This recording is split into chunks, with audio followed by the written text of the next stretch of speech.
Ayan guys, araw ng March 24, 2025. Namili na naman si Mr. guys, oh.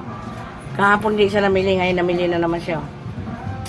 Ayan, itlog, isang box na Max Glow, mantika, mga coke. Ayan, yung kanyang pinamili guys. Ang oras ay 3:54 na. Litro lang to eh. Isang box yan pag bumili yung asawa ko. Pag tingi-tingi kasi, mas mahal. May kailangan box talaga ang pinamili. Ayan. At saka mga mismo coke. 2 piraso. 2 lang diyan binili mo? Di po ba ginawang 3? Mas mabili yan dito eh. Ano ka? Ayan, hotdog. Wala ba tayong ulam pa? Yan. Bumili ka pa yan? Saan mo binili? Gusalis. Wala na ba yan? Boy. Araw ng Merkulis guys. Ayan, mamimili na naman yung aking asawa. March 25, 2026. Ayan. 2:42 ng hapon guys. Ayan, mamimili na naman si Mr. Ingat. Babo. Bukas mimili na naman siya ng ano na yan guys, yung mga soft drinks na yan. Kasi, tama na muna yung 4 yan pa. Kulang pa naman ang bote yung iba eh. Bukas na lang yung iba. Ano pa bibilin mo? Wala na no? Wala na? Mga sito. Bukas na lang yung sito. May sigarilyo po pala yung asawa ko guys. Kulang pa kami ng mga sigarilyo. At saka yung sisto pa.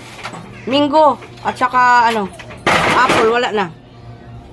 Isabay mo na. Ayan guys. March 20.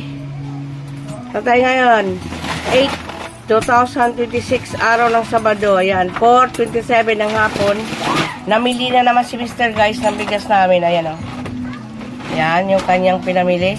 Bibili pa yan ng soft drinks guys. Ayan yung kanyang unang batch bigas. Sunod mga soft drinks. Ayan, balikan natin yan mamaya guys pag bumalik na siya, oh. Guys, alis na si Mr.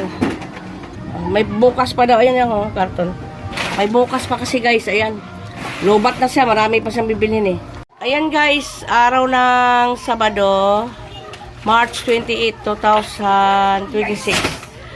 6:04 ng gabi guys. Ay, 6:05 na pala, oh. Ayan, kararating na ng asawa ko, pangalawang minute niya, oh. Tubig maliit, coke. Wala tayong ano. Ayan, malaking tubig.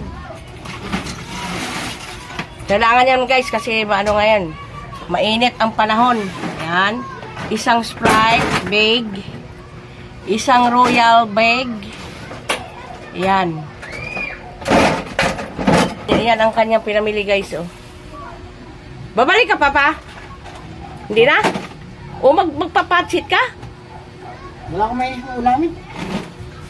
Magpapansit ka? My goodness. Pansit daw, sabi ng gusto.